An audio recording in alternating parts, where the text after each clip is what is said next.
क्रोध से अत्यंत मूढ़ हो जाता है मनुष्य, मूढ़त्व उत्पन्न हो जाता है और मूढ़त्व में स्मृति भ्रम हो जाती है, कुछ का कुछ बोलने लगता है।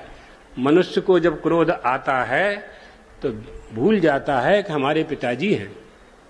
पिताजी आते हैं, भाई भाई लड़ते हैं, हाथापाई करते हैं। पिताजी आते हैं, बेटा मत युद्ध मत करो, हम हैं ना, बोलो क्या चाहिए तुमको।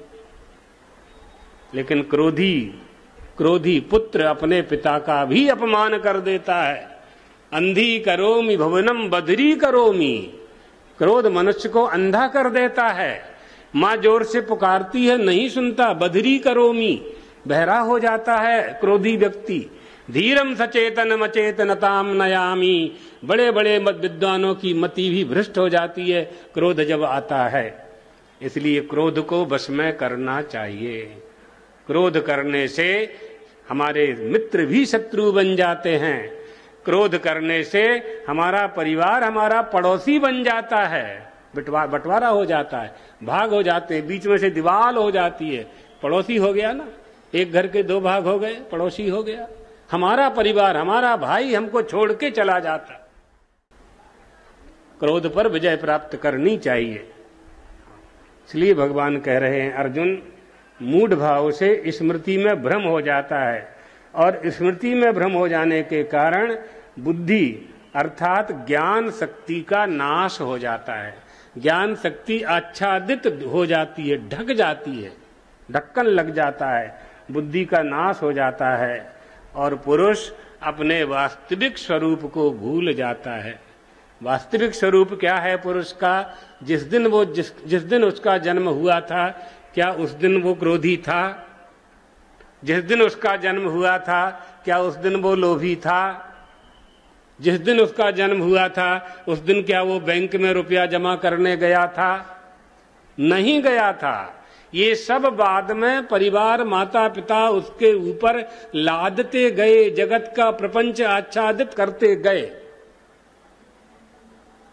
जन्म हुआ, दाई ने सुना, माई ने सुना, दौड़ करके पिता को बताया, पिता ने पंडित जी को बुलाया, नामकरण कर दिया, नाम रख दिया।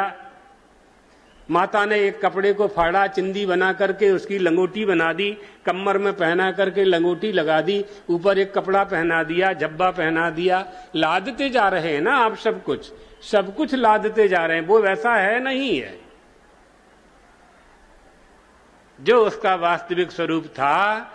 जगत के प्रपंचियों ने, जगत प्रपंच ने उसको भुला दिया, वास्तविक स्वरूप उसका भूल गया।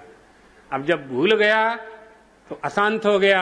अब शांति चाहिए, तो शांति चाहिए तो चलो भागवत करो, रामायण करो, तीर्थ यात्रा करो, जगन्नाथपुरी जाओ, बद्रीनाथ जाओ, गुरु के पास जाओ, चेला के पास जाओ, गंगा में नहाओ। ये सब आप जैसे साबुन से मैल को धो रहे हो, इसी तरह से अपने द्वारा किए गए जो आपका प्रपंच है, जिसका लबादा ओढ़ लिया है, उसको दूर कर रहे। बैसाख के महीने में कोई कंबल नहीं ओढ़ता है, कोई उड़ा देता है तो दूर कर दिया जाता है, उसको नहीं अच्छा लगता है। गर्मी को गर्मी अच्छी नहीं लगती है, ठंडी में गर्मी अच्छी लगती है, गर्मी में ठंडी अच्छी लगती है। मात्रा स्पर्शास्तु कौन्तेय।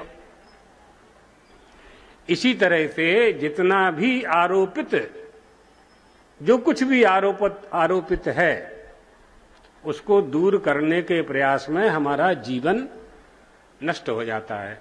अब करना क्या है? प्रश्न आ गया, प्रश्न हो गया, प्रश्न उभा थी गया, एना उत्तर सूचे कैसे हम इससे निकलें? हाँ, निकल सकते हैं।